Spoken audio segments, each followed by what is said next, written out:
यदि उचित कहा जाए तो नर्मदा महापुराण में भोलेनाथ कहते हैं कि उचित ब्राह्मण को द्रव्य दक्षिणा देनी चाहिए। कितनी दें? कहते हैं जो गरीब हो, सामर्थ्यता भी बताई कि जो गरीब हो कम से कम उसको इतनी दक्षिणा दे कि वो संतुष्ट हो जाए। क्योंकि देखो भैया, बैंड बाजे में 10,000 तुम खर्च कर दोगे, एक रात्रि के 10,000 बैंड वाला ले लेता निष्फिक्र होके, और फिर डिस्को लाइट, डीजे और फिर जे और वो सब फलाना ढकाना महाराज। लेकिन जब ब्राह्मण को देने की बारी आई तो कितने दे दा पंडित जी? पंडित जी ने कही दे दो 5100। अरे खजाने का बतात इतने होते चढ़ गए, इतने होते चढ़ गए, और तुम हो और मांग रहे 1100 दे रहे। बोलो जल्दी संकल्प।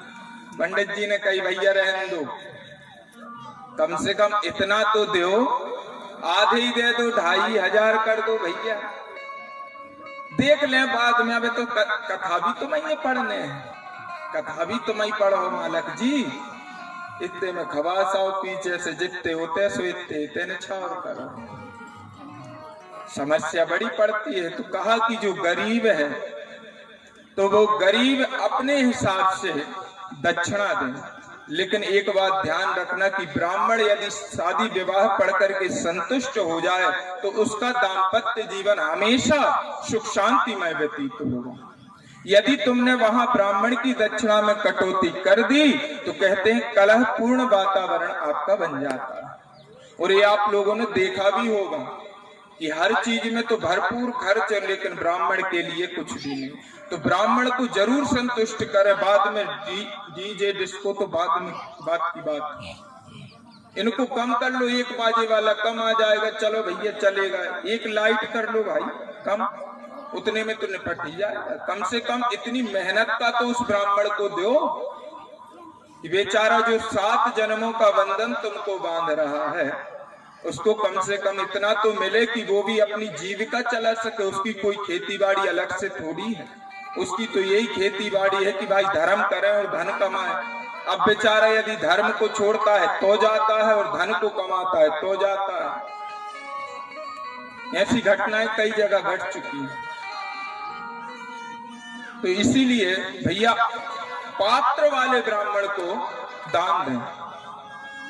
और सुंदरता इसी में है कि हम सुयोग्य ब्राह्मण को बुला करके सुयोग्य दान करें। शादी विवाह में क्या दान करना चाहिए? तो कहा कि हो सके तो ब्राह्मण को गौदान करें, कपला गौ का दान करें, जिससे दाम्पत्य जीवन में सुख शांति बनी रहती है। और हो सके तो थोड़ा बहुत स्वर्ण की मुद्रा ब्राह्मण को दान में देनी चाहिए, विवाह पढ़ने वाले। और हो सके तो ब्राह्मण का तिलक करते हुए इतनी द्रव्य दक्षिणा दें कि वो संतुष्ट हो जाए, और उससे 3 वचन भरवा लें कि हे ब्राह्मण देव आप संतुष्ट तो हो, हे ब्राह्मण देव आप संतुष्ट तो हो, हे ब्राह्मण देव आप संतुष्ट तो हो। यदि उसने कह दिया बस जजमान हम संतुष्ट हैं, खुश हैं, तो वो समझो आपका कार्य संपन्न हुआ, पूर्ण हुआ समझो। इसलिए ब्राह्मणों का सम्मान अवश्य करें और पढ़े लिखे ब्राह्मणों को ही आमंत्रित करें। कहा कि जो श्राद्ध आदि करवाता है उसका क्या करें महाराज? उससे विवाह पढ़वाएं? बोले बिल्कुल, उससे भी विवाह पढ़वाओ, उससे भी सब कर्म करवाओ, लेकिन यथा योग सबको दक्षिणा प्रदान करो। क्योंकि यदि तुमने श्राद्ध आदि कर्मों में ब्राह्मण तो मांगते हैं, क्योंकि वो भी सोचते हैं कि भाई आधा तो देंगे ही, लेकिन उनकी सामर्थ्यता अनुसार यदि तुमने आधा भी उनको नहीं दिया तो फिर तुमने कुछ भी नहीं किया। इसीलिए उनकी सामर्थ्यता अनुसार उनको दान करना यथोचित है। श्राद्ध में यदि आप भरपूर दान करते हैं तो आपके पितर आकाश में नृत्य करते हैं, ऐसा कहा जाता है। कहा कि राजन जो चैत में और बैसाख में सतुए का दान करता है, सतुआ होता है, चना गेहूं का बनता है, गुड़ के साथ खाते हैं। जो सतुए का दान करता है उसके पितर बड़े तृप्त होते हैं। जेठ आषाढ़ में चने और उसका क्या कहते हैं उसको मका का जो दान करता है उसको अनंत पुण्य का फल प्राप्त होता है। अन्नदान, वस्त्रदान, भूमि दान, स्वर्ण दान और गोदान, और सबसे बड़ा बताया गया है कन्यादान। कहते हैं जो व्यक्ति, इधर उत्तानपाद राजा ने कहा कि प्रभु कन्यादान के विषय में आप हमें विशेष करके बताएं। जो व्यक्ति कन्या का दान करता है उसे किस फल की प्राप्ति होती है, यह कृपा करके बताइए। तब भगवान भोलेनाथ ने कहा कि हे उत्तानपाद राजा, तुमने अच्छी बात पूछी। कन्यादान करने वाला अनंत जन्म वर्ष कल्प पर्यंत तक मेरे लोक में निवास करता है, और जो व्यक्ति कन्या के बदले में पैसे मांगता है वो हजारों लाखों गौ के अपराध का काम करता है, उसे 100 वर्षों तक नरक में सड़ना पड़ता है। जो कन्या का विक्रय करता है, बेचता है, और जो व्यक्ति कन्या को प्रदान करता है और कन्या लेने वाला जो व्यक्ति मांग करता है, जिसे बोलते हैं दहेज, मांग करता है, उसके पूर्वज उससे तृप्त नहीं होते हैं, बल्कि उल्टा ये भी नरक का गामी बनता है और 100 वर्ष पर्यंत नरक में निवास करता है जो दहेज मांगता है। और कहा कि प्रभु एक बात बताओ, जिसके पास धन ना हो और वो कन्या का विवाह करना चाहे और कुछ भी ना दे तो क्या किया जाए? तो भोलेनाथ ने कहा कि जो कन्या का विवाह करना चाहे और उसके पास देने के लिए कुछ भी ना हो तो वो केवल 3 बार यह बोल दे कि कन्या को मैं प्रदान कर रहा हूं, कन्या ही मेरा धन है, कन्या ही मेरा सब कुछ है, आप इसको ग्रहण करें। तो इससे बड़ा और कोई दान हो नहीं सकता। और बाकी माता पिता की इच्छा से कन्या को उसके रहने योग्य, खाने पीने, बनाने, सोने, ओढ़ने, बिछाने लायक वस्तुएं देनी चाहिए। कहते हैं कि जो कन्या का दान करता है वो सबसे बड़ा दानी कहा जाता है, और वो मेरे लोक में उत्तम गण की योनि प्राप्त करता है और मेरे साथ हमेशा निवास करता है। कन्यादान की बहुत बड़ी महिमा बताई गई है। दहेज लेना भी पाप है और देना भी पाप है। सामर्थ्यता अनुसार दहेज देना चाहिए, सामर्थ्यता अनुसार दहेज लेना चाहिए। कहते हैं कि व्यक्ति की आयु ऐसे ही निकल जाती है। व्यक्ति को उम्र कितने वर्ष की मिली है कलयुग में? बोले 100 वर्ष की। कितने वर्ष की? जरा जोर से आप लोग भी तो बोलो। 100 वर्ष की। अब 100 वर्ष में से आप लोग थोड़ा सा अंदाजा लगाएंगे क्या कि हमने 100 वर्ष का किया क्या? उम्र तो हमको मिली 100 वर्ष की, लेकिन उस 100 वर्ष का हमने किया क्या? कहते हैं छोटे हैं बचपन में मात पिता बालकन बुलावे उदर भरे सोई धर्म सिखावे। बालक हुए, बालक होने के बाद में 5 वर्ष की अवस्था भई, माता पिता ने कहा कि बेटा जाओ धन कमावे की विद्या सीख के आओ। उधर भरे सोई धर्म सिखावे। स्कूल में भेज दिया, 5 किलो का बस्ता, 2 किलो का बच्चा। अब इतना भार रख करके भेज दिया, पढ़ लिख करके कलेक्टर साहब बन गए तो कहा कि विवाह कर दिया जाए। 25 वर्ष के हो गए, अभी देखो कुछ भी नहीं किया। 25 वर्ष के हो गए तो विवाह हो गया।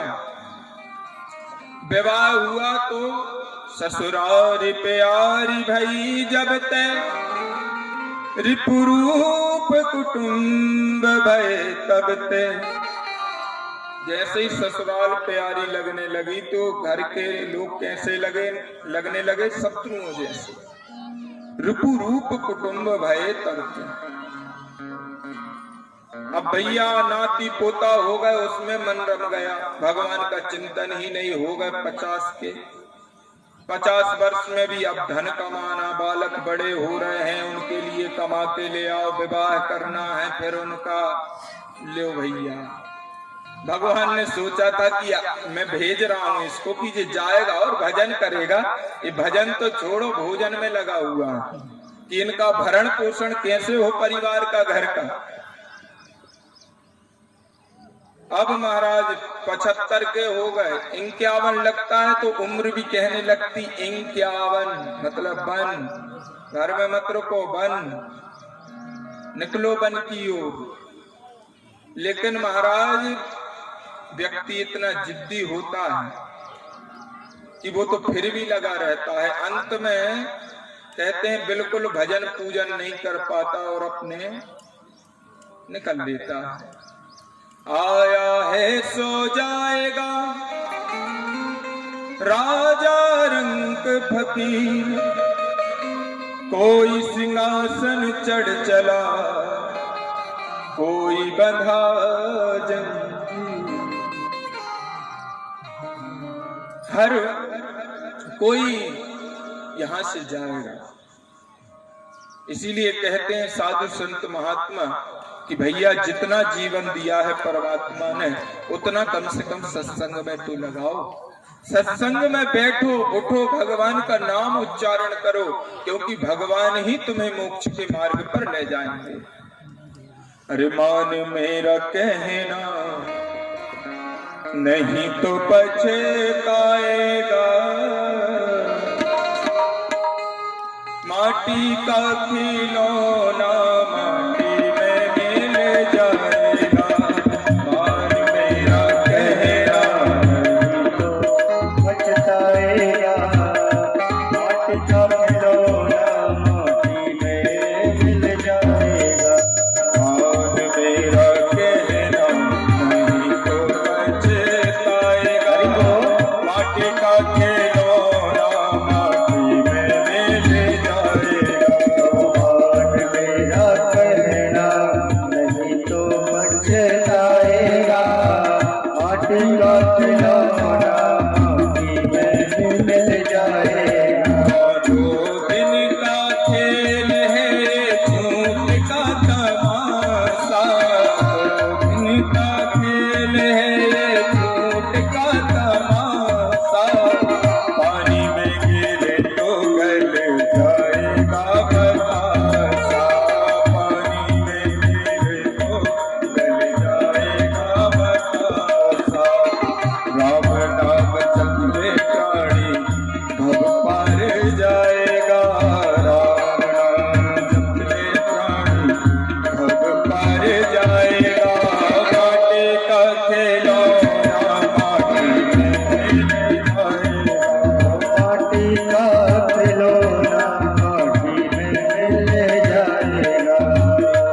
का खिलौना मिट्टी में मिल जाएगा। मान मेरा कहना नहीं तो पछताएगा, आटे का खिलौना माटी में मिल जाएगा। खिलौना माटी में मिल जाएगा। नर्मदा मैया की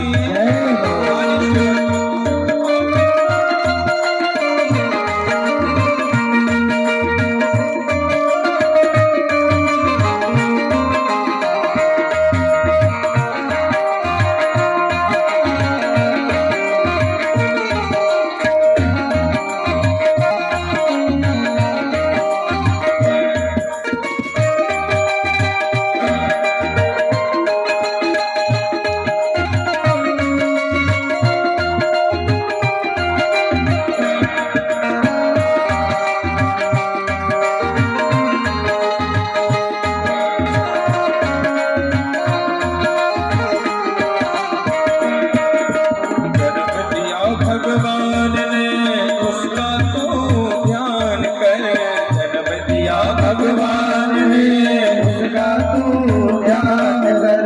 राम राम सीता राम सुबह और शाम कर, राम राम सीता राम सुबह और शाम कर। जन्म दिया भगवान ने उसका तो ध्यान कर, जन्म दिया भगवान उसका तू ध्यान कर। राम राम सीता राम सुबह और शाम कर, राम राम सीता राम सुबह और शाम कर। राम नाम से ही तेरा कल्याण है, राम नाम से ही तेरा कल्याण है। मान मेरा कहना नहीं तो पछताएगा, मान मेरा कहना नहीं तो पछताएगा। मान मेरा कहना नहीं तो पछताएगा। माटी का खिलौना माटी में मिल जाएगा, माटी का खिलौना माटी में मिल जाएगा। माटी का खिलौना माटी में मिल जाएगा, माटी का खिलौना माटी में मिल जाएगा। बोलिए नर्मदा मैया की जय। तो इसीलिए भैया जीवन को हमेशा सत्संग से जोड़ करके रखो, धर्म से जोड़ करके रखो।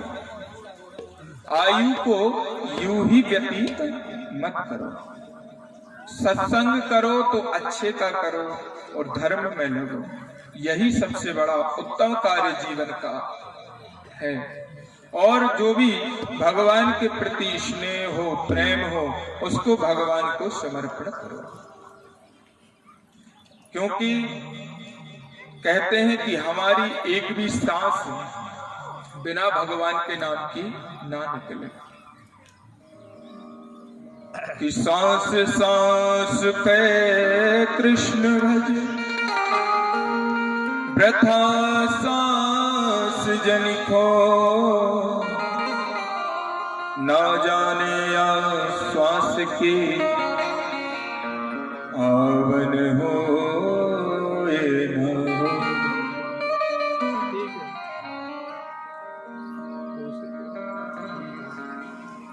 कहते हैं हर एक क्षण, हर एक पल केवल एक ही विचार हो। हर पल हर क्षण केवल भगवान नाम जिह्वा पर हो। हर सांस पे भगवान का सुमरन, हर सांस में हो सुमरन तेरा, यूं बीत जाए जीवन मेरा। हर सांस में ठाकुर जी का सुमरन होना चाहिए। आगे मार्कंडेय जी कहते हैं कि उत्तानपाद राजा ने ऋक्ष सिंह के चरित्र और दीर्घ तपा मुनि का आख्यान श्रवण कराया। उत्तानपाद राजा से भगवान शंकर ने जो कुछ कहा था, हे युधिष्ठिर मैं तुमसे कहता हूं, सुनो। अन्यदाख्यानकं वक्षे पुराव्रतो नराधिपा, सा कुटुम्बो गता सर्गे पुनर्यत्र महातपः अन्न का भंडार भरो और नर्मदा के तट में पुण्य रूप बीज सिर्फ थोड़ा सा बोना भर गए खेत और खलिहान भक्त लोगन के साधन की झोली गरीब घर का कोना है। श्री शंकर ने कहा कि राजन, प्राचीन दूसरे आख्यान को मैं तुमसे कहता हूं, सुनो। जहां बड़े तपस्वी एक मुनि कुटुंब सहित स्वर्ग को प्राप्त हुए नर्मदा जी की कृपा से, तुम उसको सुनो। सदाशिव बोले, राजा ने भी प्रश्न कर दिया, उत्तानपाद राजा ने, कि महाराज कुटुंब के सहित इकट्ठे एक साथ कैसे स्वर्ग को प्राप्त हुए? वो राजा कौन थे, कहाँ के थे, हमको यह श्रवण कराइए। तब भोलेनाथ ने कहा, शंकर जी ने कहा कि पहले चित्रसेन नाम से प्रसिद्ध काशी राज राजा हुए।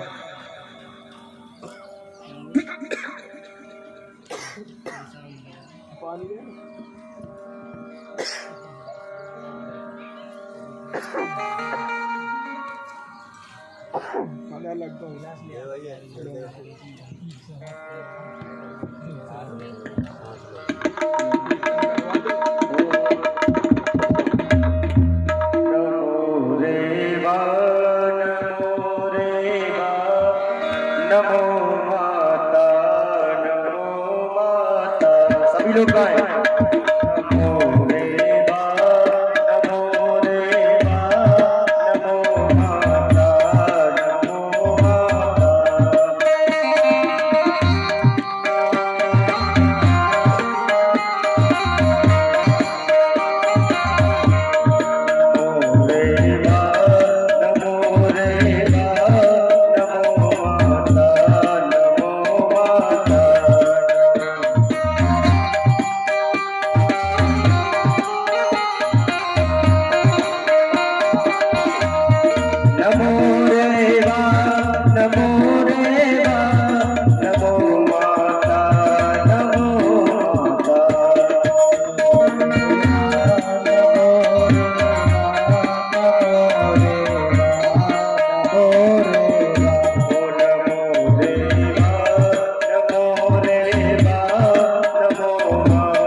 दीर्घ तपा का पुत्र था, दीर्घ तपा मुनि के पुत्र थे, और ये मृगों के साथ में खेला करते थे। दीर्घ तपा के जो पुत्र थे रक्षसंग, ये रक्षसंग जो है मृग बन जाया करते थे और मृग के झुंडों के साथ में खेला करते थे। एक बार काशीराज राजा ने संकल्प लिया कि मैं जंगल में जाकर के मृगों का शिकार करूंगा।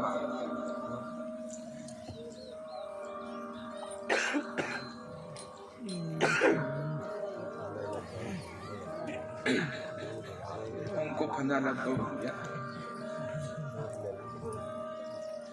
अब जब यह वन में गए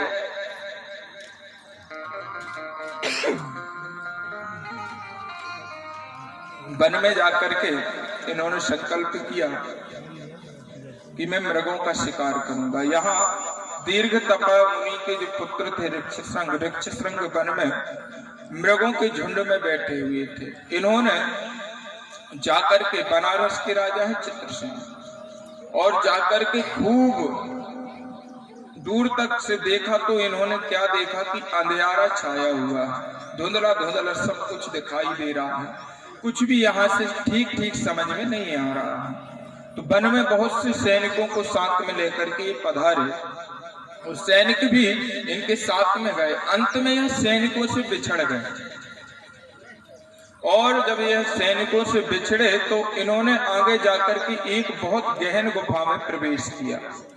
जब एक गहन गुफा में प्रवेश कर गए तो वहां पर इन्होंने क्या देखा कि बहुत सारे झुंड बैठे हुए हैं मृगों के, और ये वही वन है जिसमें ऋक्षशृंग मृग बन करके बैठे हैं और मृगों के संग क्रीड़ा कर रहे हैं। बड़ा तेजस्वी बालक था दीर्घ तपमुनि का। राजा ने देखा तो कुछ विचार किया कि क्या किया जाए। अंत में इन्होंने एक बाण उठाया है जो कि बिना आवाज किए चलता था। उस बाण को इन्होंने चलाया है। जैसे ही इन्होंने बाण को चलाया चित्रसेन जी ने, तो वह बाण जाकर के किसी और को नहीं लगा, सीधा ऋक्षशृंग को ही जाकर के लगा।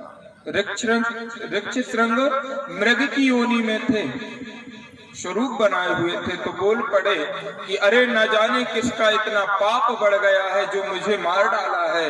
हे भगवान, हे राम राम राम, हे कृष्ण, उसकी रक्षा करना, उसको कोई दोष ना लगे, उसको कोई पाप ना लगे। राजा ने जब सुना कि मृग साक्षात मनुष्य के जैसे बोलता है तो तुरंत उस मृग के पास में आया और ऋक्षशृंग को जब मनुष्य में देखा, संत योनि में देखा, संत के रूप में देखा, तो चरणों में गिर पड़ा और बोले कि आज मैंने जो पाप किया है ये जीवन में मुझसे कटने वाला नहीं है। मैंने एक महात्मा का, एक साधु का, एक संत का अपमान करके और उसे एक ब्राह्मण को हत्या प्रदान कर दी है। मैंने ब्रह्म हत्या की है।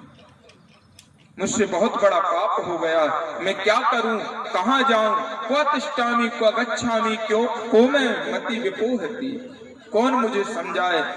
मेरे इस पाप का उद्धार कहाँ हो? मैं इस शरीर को ही रखना नहीं चाहता, इस शरीर को मैं त्याग देना चाहता हूं। तब ऋक्षशृंग ने कहा कि हे महाराज, आप कौन हो, कहां से आए हो? क्या आप शूद्र हो, वैश्य हो, क्षत्रिय हो, ब्राह्मण हो, कौन हो? ठीक ठीक माता की शपथ खा करके बताना तुम कौन हो। तो उस राजा ने कहा, ना मैं शूद्र हूं, ना वैश्य हूं, ना बहेलिया हूं, ना निषाद हूं, सच कहता हूं मैं एक क्षत्रिय हूं। तो कहा कि राजन, शूद्र के हाथों मरना नरक का गामी होता है, वैश्य के हाथ मरना और नरक का गामी होता है, और ब्राह्मण के हाथ से मरना स्वर्गगामी होता है। तो तुम क्षत्रिय हो, तुम्हारा तो काम है कि शिकार करना, लेकिन मैं कहता हूं तुम्हें मेरे वध का ब्रह्म हत्या नहीं लगेगी। राजन सुनो, तुमने एक हत्या नहीं की बल्कि 11 हत्या की। 11 ब्रह्म हत्याएं तुमको लगेंगी, क्योंकि हम 5 भाई हैं और हमारे माता पिता और उनकी पुत्र वधु। तो राजन, तुमको 11 हत्याएं लगेंगी, इसलिए तुम यहां से चले जाओ, और यदि नहीं जाओ तो तुम्हें इन ब्रह्म हत्याओं से मुक्ति केवल एक ही जगह मिल सकती है, वो भी मेरे पिता द्वारा बताए हुए मार्ग को यदि तुम ग्रहण करो तो। क्योंकि जैसे ही मेरी मृत्यु होगी तो मेरी माता सुनेगी, वो प्राण त्याग देगी, मेरे पिता सुनेंगे, वो भी प्राण त्याग देंगे, और जैसे ही उनकी पुत्र वधु सुनेंगी तो वो भी प्राण त्याग देंगे। इसलिए राजन, मैं तुमसे कहता हूं कि तुम मुझे लेकर के मेरे पिता के पास चलो, और जब तुम मेरे पिता के पास मुझे लेकर के जाओगे तो उनसे आप पूछना कि मैंने ये ब्रह्म हत्याएं की हैं, तो मुझे इसका प्रायश्चित कैसे मिलेगा, कहाँ मिलेगा? वो चित्रसेन नाम का राजा बहुत दुखी हुआ, प्रायश्चित तो कर ही चुका था, और महर्षि बालक से बोला कि देखो, तुम बिल्कुल चिंता मत करो, मैं तुम्हारे इलाज करूंगा, प्रयत्न करता हूं। और कंधे पर एक कपड़े में पोटली बना करके और उसको कंधे पर रख करके ले गए। बहुत दूर जाना था, थक जाते थे, तो एक वृक्ष के नीचे बैठ करके विश्राम करते और फिर राजन चलते। ऐसे चलते चलते शाम हो गई। ऋक्षशृंग ने योगा अभ्यास से अपने 5 भौतिक शरीर को छोड़ दिया, और जब उस शरीर को छोड़ा तो राजा ने वहीं पर उनके शरीर का दाह कर दाह करण संस्कार किया और हड्डियों को समेट करके दीर्घ तपा मुनि के पास में पहुंचे। दीर्घ तपा मुनि के पास में जो ही पहुंचे, उन्होंने गेट खोला, अर्घ पर्घ मधु पर्घ से उनका स्वागत किया। आइए राजन, आइए महाराज, स्वागत है आपका, आइए मेरे घर में, आज धन्य हो गया कि राजा मेरे घर में पधारे हैं, स्वागत है, सम्मान है, लीजिए मधु पर्घ लीजिए ना महाराज। महाराज ने उदास मन से कहा कि हे महामुनि, आप तो संत हो, आप महात्मा हो, ज्ञानी हो, मुझे क्षमा करना, मेरे हाथ तुम्हारे पुत्र ऋक्ष श्रृंग का वध हो गया, मैंने ब्रह्म हत्या कर दी। दीर्घ तपा मुनि तो कुछ नहीं बोले, लेकिन उनकी माता ऋक्ष श्रृंग की पीछे कुछ कर रही थी। आंगन में दौड़ी दौड़ी आई, रे हत्यारे, तूने मेरे बालकों को मार दिया, मेरे बालक को मार दिया, मेरे घर का भरण पोषण करने वाला केवल वही तो था, और तूने हमारे कलेजे के टुकड़े को मार दिया, तू कैसे जिएगा, तू तो ब्रह्म हत्यारा है, अरे तू यहाँ से चला जा। दीर्घ तपा मुनि ने भी जब यह सुना तो कहा कि जाओ राजन, यहाँ से चले जाओ, तुम बड़े पापी हो, ब्रह्म हत्यारे हो, तुमको मैं बिल्कुल यहाँ एक कदम भी रखने नहीं देना चाहता, तुम यहाँ से चले जाओ। और यूं कहते कहते उनकी माता मूर्छित होकर के आंगन में गिर गई। आगे चल करके दीर्घ तपा मुनि ने कहा कि राजन, मैंने तुमको डांट दिया, लेकिन तुम बिना कहे हुए तो यहाँ आते नहीं, क्या कारण है जो तुम यहाँ आए हो? सच सच बताना, तुम कौन हो? वैश्य हो, शूद्र हो, क्षत्रिय हो, ब्राह्मण हो, कौन हो? सच बताना। तो कहा महाराज, ना मैं बहेलिया हूं, ना क्षत्रिय हूं, मैं क्षत्रिय हूं और मेरे हाथ से वध हो गया है। तो कहा कि देखो, दीर्घ तपा मुनि ने कहा कि तुमने एक नहीं बल्कि 11 हत्याएं, ब्रह्म हत्याएं तुमने कर दी। इसके बाद में इनकी माता मरेगी, माता मरेगी तो पुत्र बधुएं मरेंगी और अंत में मैं मर जाऊंगा। तुमको 11 ब्रह्म हत्याएं लग जाएंगी। तुम एक काम करो कि जैसा मैं कहता हूं वैसा तुम करना। कहा महाराज, मैं इन हत्याओं से कैसे मुक्त हूं? तो कहा कि तुम एक काम करना, शूल भेद नामक एक स्थान है, तीर्थ है, वहां पर जब हम सब लोग मर जाएं तो हमारी अस्थियां जो बचे तो तुम ले जा करके, जो शूल वेद में ब्रह्म कुंड है और ब्रह्म कुंड में जो गंगा कुंड है, उस गंगा कुंड में ले जा करके इन अस्थियों को डाल देना, नर्मदा तट पर। जैसे ही कहा तो महाराज ने कहा ठीक है, आप लोग जैसा कहते हैं वैसा ही हम करेंगे। इतने में क्या होता है कि माता की मृत्यु हो जाती है, पुत्र बधुएं मर जाती हैं। दीर्घ तपा मुनि भी योगाभ्यास से अपने शरीर को छोड़ देते हैं। सबका दाह कर्म संस्कार चित्रसेन राजा करता है, काशी का जो राजा है वो सबका दाह कर्म संस्कार करता है। अंत में हड्डियों को समेट करके, उनकी राख को समेट करके शूल वेद आता है, त्रिशूल वेद, जहां भोलेनाथ ने अंधक दैत्य को मार करके अपने त्रिशूल को गड़ा दिया था। कल आपने कथा श्रवण की थी। तो वहां पर पाताल तक वो गया था त्रिशूल, वहां से गंगा प्रकट हुई थी। तो कहा कि जाओ तुम जाकर के ले जाकर के, उन्होंने वो हड्डियां गंगा कुंड में डाली और जैसे ही वो हड्डियां डाली तो कुछ ही क्षण पश्चात राजा क्या देखता है कि वो सब परिवार 11 लोग जो है सबके लिए विमान आए हैं, सब विमान में बैठ करके चले जा रहे हैं। बोलो नर्मदा मैया की। तो उत्तानपाद राजा ने प्रश्न कर दिया कि महाराज, नर्मदा जी में गंगा जी कैसे आए और सरस्वती जी कैसे आई, ये हम श्रवण करना चाहते हैं। जब ऐसे कहा तो भोलेनाथ ने कहा कि देखो, एक बार देवताओं ने मुझसे प्रार्थना की कि हे भोलेनाथ, आप प्रसन्न हो और गंगा माता को अपनी जटाओं से खोले और यहाँ पर प्रदान करो। मैं देवताओं से बड़ा प्रसन्न हुआ और देवताओं से जब मैं प्रसन्न हो गया तो मैंने एक जटा ढीली की और एक धार गंगा की मैंने यहाँ छोड़ी, वो गंगा कुंड के नाम से।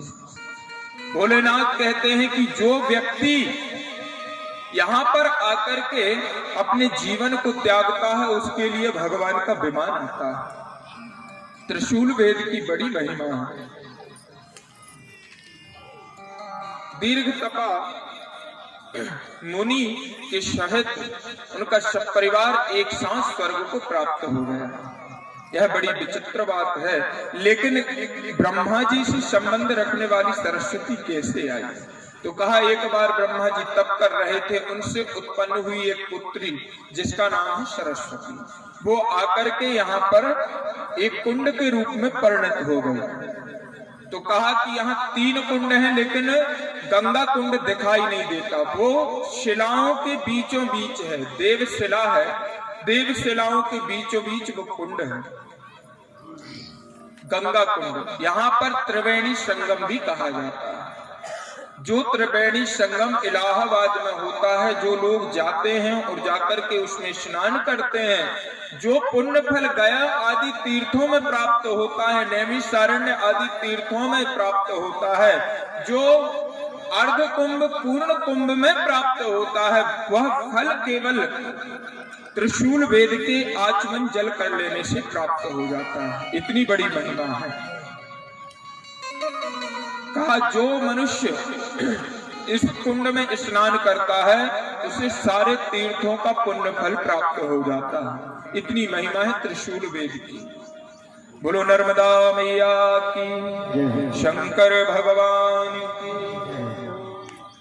और कहते हैं कि राजन मैंने तुम्हें इस प्रकार यह चित्रसेन राजा की कथा श्रवण कराई, लेकिन आगे तुमने और सुना नहीं। तो तानपाद बोले कि महाराज मैं और श्रवण करना चाहता हूँ, ये बताइए कि चित्रसेन राजा का आगे चल करके क्या हुआ? तो कहा कि चित्रसेन राजा ने अपने ब्रह्मत्व ब्राह्मण हत्या से मुक्त हो गया। जैसे ही उसमें अस्थियां प्रदान की हैं कुंड में, तो वो ब्रह्म हत्या से छुटकारा पा गया और पुनः अपने शरीर को लेकर के काशीराज जाने को उद्यत हुआ। तभी आत्मा से आवाज आई कि किस भरोसे से तुम जाओगे काशी लौट करके?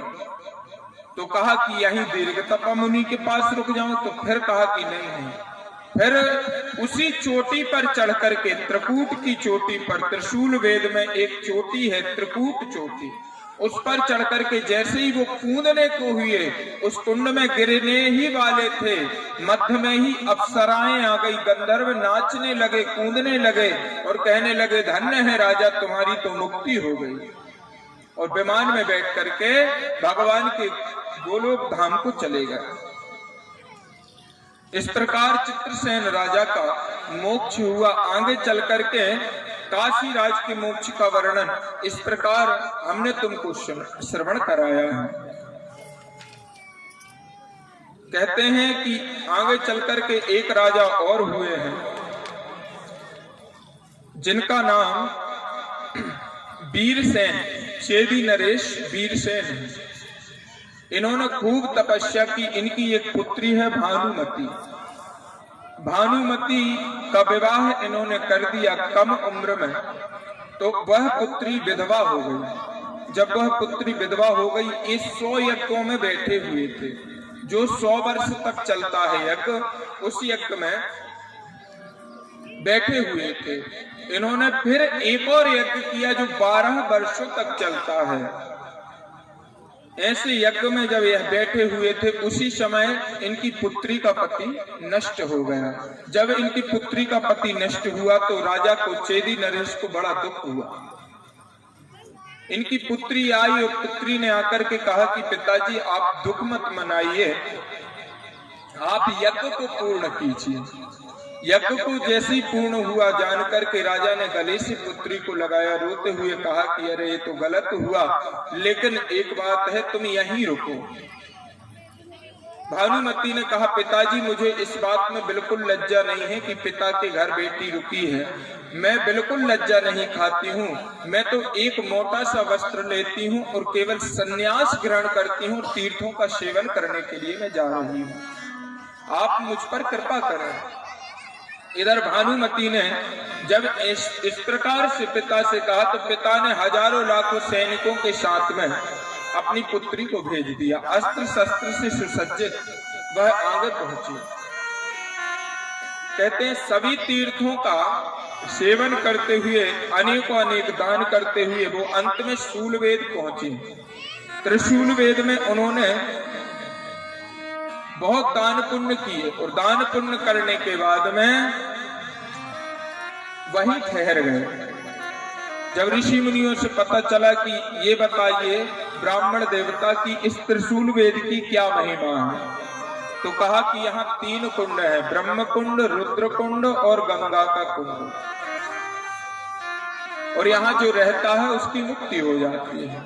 इस प्रकार जब कहा तो वो भानुमति वहीं पर भगवान भोलेनाथ का पूजन अर्चन बेल्व पत्र आदि से करने लगी। एक दिन एक बहेलिया वहां पर पहुंचा। बहेलिये ने 2-3 दिन से कुछ भी नहीं खाया था और उस दिन पड़ी थी एकादशी। एकादशी के दिन त्रिशूल भेद में कोई भी भोजन नहीं करता था। एकादशी का बड़ा महत्व मानते थे। चैत्र मास की एकादशी थी। बहेलिया भूखा था बेचारा 4-6 दिन से, और शबरी जो उसकी पत्नी थी वो भी बड़ी भूखी थी। उसने सोचा कि चलो 2-4-8 कुंद फूल तोड़ लें। कमल के फूल तोड़ करके ले गई। इधर भानुमति के सेवकों को उसने जैसे ही फूल दिए तो सेवकों ने फूल लिए और ले जा करके महारानी को अर्पित किए। महारानी ने कहा बड़े सुंदर कमल हैं, कहां से लाए हैं? तो कहा कि एक बहेलिया और शबरी 2 आए हैं और वो ये फूल बेच रहे हैं। तो कहा और मुझे फूलों की इच्छा है, उन्हें जितना धन चाहिए, जितना भोजन चाहिए, मैं देने के लिए तत्पर हूं, उनको बुला करके लाओ। तभी इन्होंने किसी ब्राह्मण के मुख से एकादशी की महिमा सुन ली कि एकादशी में तो यहाँ पर साक्षात विष्णु अवतार लेकर के आते हैं और जो एकादशी व्रत रखता है उसका मोक्ष हो जाता है। तो क्यों ना आज हम 4-6 दिन से तो भूखे हैं ही, आज और क्यों ना भूखे रह लें। तो जब इस प्रकार कहा तो रानी ने कहा नहीं नहीं, तुम तो 8-10 दिन से भूखे हो, एक काम करो, एक फूल पुष्प मुझको दे दो और कुछ इसके बदले में अन्न ले लो। जब इस प्रकार कहा तो व्याध ने कहा कि नहीं नहीं, हमको अन्न की आवश्यकता नहीं है, जैसे 4 वैसे 5 दिन भी चलेंगे, आज एकादशी है तो हम व्रत रहेंगे, हमको नहीं चाहिए। कहा तो हम बिना दक्षिणा के फूल लेना स्वीकार नहीं करेंगे, क्योंकि बिना दक्षिणा के फूल यदि हम ले लेंगे तो देव हमसे स्वीकार नहीं करेंगे। दान में यदि कुंद मिलते हैं, फूल मिलते हैं, तो उनको देवता स्वीकार नहीं करते हैं। इसीलिए हम आपसे पुष्प खरीदेंगे, आप हमको बेचिए। कहा नहीं नहीं, हम बेचेंगे नहीं, हम तो ऐसे ही देते हैं, ना हमको उपहार चाहिए, ना कोई धन का लोभ है, ना लालच है। आप तो एक काम कीजिए, आप इन फूलों को भोलेनाथ पर चढ़ाइए, ये फल भी आप लीजिए और भोलेनाथ को अर्पण कीजिए। कहा नहीं नहीं, क्योंकि शूद्र के हाथ का यदि हम फूल दान लेते हैं तो भगवान ग्रहण नहीं करते। यदि ब्राह्मण शूद्र के हाथ का दान लेता है तो उसको घोर नरक की प्राप्ति होती है। वैश्य के हाथ का थोड़ा बहुत दान ले सकता है, क्षत्रिय के हाथ का दान लेना उत्तम है, और ब्राह्मण को ब्राह्मण यदि दान कर रहा है तो उसे स्वर्ग की प्राप्ति होती है।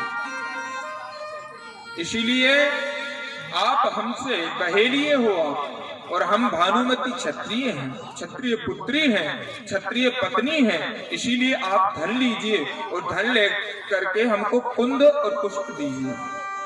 जब इस प्रकार कहा तो उन्होंने कहा नहीं नहीं, हम इस प्रकार से आपको पुष्प हम आपके स्वीकार नहीं करेंगे, आपको धन लेना ही पड़ेगा। तो कहा कि महारानी यदि आपकी इतनी ही इच्छा है तो पुष्प आप फ्री में ले लो, दान भी मत लो, ऐसे ही ले लो, फलों की कीमत आप हमको प्रदान कर दो। जो बेल के फल हैं उनकी कीमत आप हमको दे दो। तब रानी ने उनको बहुत सा अन्न प्रदान किया। पद्धक योग से अन्न प्रदान किया है। उस अन्न को लेकर के कमल पुष्पों को बिना मूल्य दिए ही रानी ने स्वीकार किया है। देवशिला में रानी ने जाकर के वह कमल के पुष्प चढ़ाए। कमल के पुष्प चढ़ाने के बाद में उन्होंने बिल्व फलों का भोग लगाया। बहेलिये और व्याध ने सोचा कि देखो तो आज एकादशी है और हम भी निराहार हैं, और यहाँ देखो कितने साधु संत महात्मा बैरागी ज्ञानी महापुरुष ब्राह्मण देवता विचरण कर रहे हैं। इतनी अति उत्तम बात है, क्यों ना हम ब्राह्मणों के चरण कमलों में नमन करें, प्रणाम करें, साधु संतों की कथा सुने, पुराणों की कथा सुने। जाकर के बहेलिये और शबरी ने जाकर के भगवान की कथा को श्रवण किया, और अंत में उन दोनों ने निष्कर्ष यह निकाला कि देखो स्वामी कितना बड़ा महत्व है एकादशी का, क्यों ना हम आज एकादशी करके जागरण करें। एकादशी व्रत करने के बाद उन्होंने जागरण भी किया, और उधर बहेलिये ने कहा कि देवी अब हम जाकर के उस त्रिकूटा पर्वत पर चढ़ करके अपने प्राणों को त्यागने जा रहे हैं। तो उस सबरी ने कहा, भीलिनी ने कहा बहेलिये की पत्नी ने कि स्वामी मैंने जीवन में आपके बिना रहना सीखा नहीं है, एक भी पल में रही नहीं हूं, और आप कहते हो कि मैं अकेला जा रहा हूं। अरे पहले आप एकादशी के व्रत को तो पूर्ण कीजिए, उस यज्ञ को पूर्ण तो कर लीजिए, फिर प्राण त्यागना, मैं भी आपके साथ में चलूंगा। जब इस भक्ति युक्त भाव से अपनी पत्नी के मुख से यह वचन सुने तो बहेलिया बड़ा प्रसन्न हुआ, बोला कि वाह कितने सुंदर उत्तम विचार हैं तुम्हारे। बहेलिये ने जाकर के आचमन किया और अपनी पत्नी को साथ में लेकर के जैसे ही उस चोटी पर चढ़े त्रिशूल वेद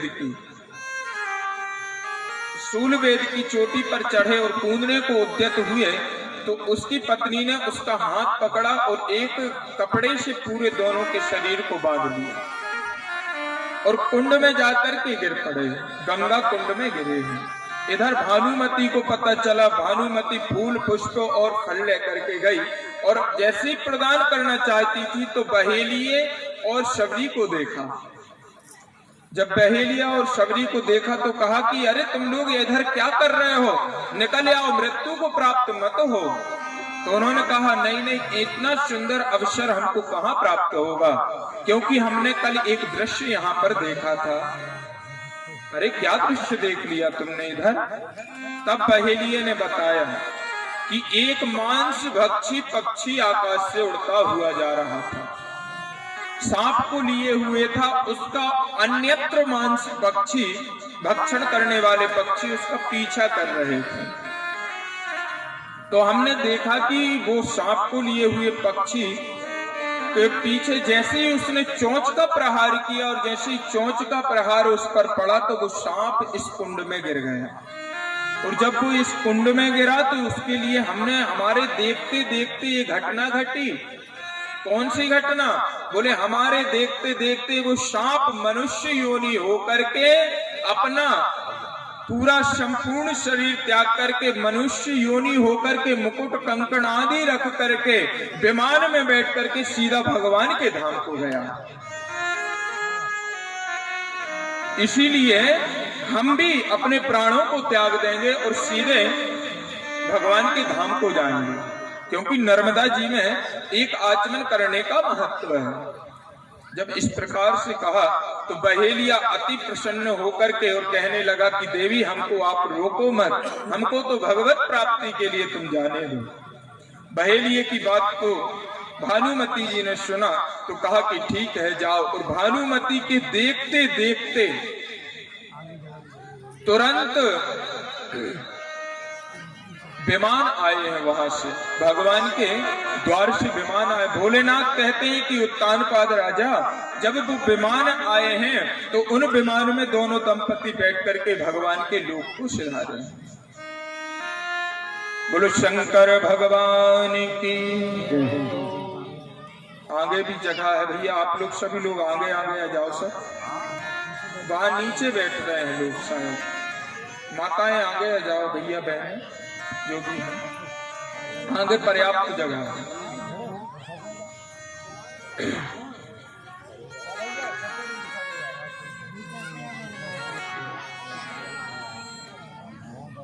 इधर जब भानुमति ने यह दृश्य देखा तो भानुमति ने क्या किया,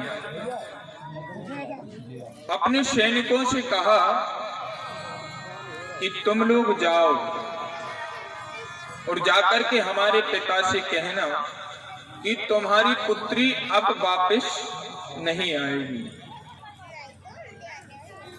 इधर चेदी नरेश से जाकर के सैनिकों ने कहा कि महाराज आपकी पुत्री भानुमति जो है कहती है कि अब लौट करके नहीं आएंगी, और भानुमति ने जाकर के उसी त्रिकूटा पर्वत पर पहुंची हैं सूलवेद के, और चोटी पर चढ़ गई हैं, अपने शरीर को कसा है, अध उत्तरीय वस्त्र को धारण किया है, और जैसे ही वो कूदने को यद्यत हुई हैं तो वहां पर हजारों लाखों ऋषि मुनि देवी देवता गंधर्व अप्सरा आकर के हाथ जोड़े हुए उनका स्वागत करने लगे कि धन्य है देवी, तुमने जीवन भर तो भोलेनाथ का पूजन किया, यजन किया, और आज इस गंगा कुंड में कूद करके आप हमारे साथ में चलोगी।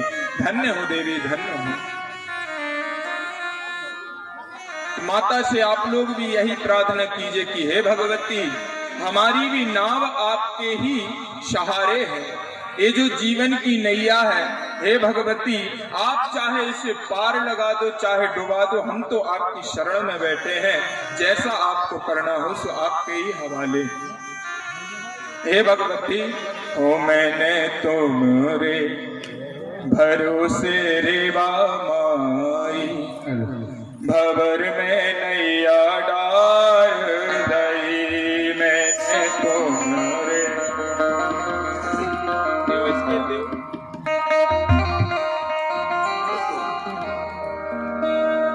हो, मैंने तुमरे भरोसे रे माई, भंवर में नैया डार दई, मैंने तुमरे भरोसे रे माई, भंवर में नैया डार दई। माइक चालू कर दीजिए, माइक वाले भैया।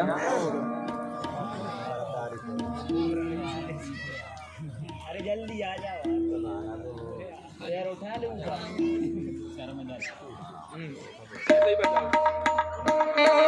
डार दई रे नैया डार दई, डार दई रे नैया डार दई, मैंने तुमरे भरोसे रे माई, भंवर में नैया डार दई, मैंने भरोसे रे माई, भंवर में नैया डार दई, ओ मैंने तुमरे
चंदन की नैया बनी माया चंदन की नैया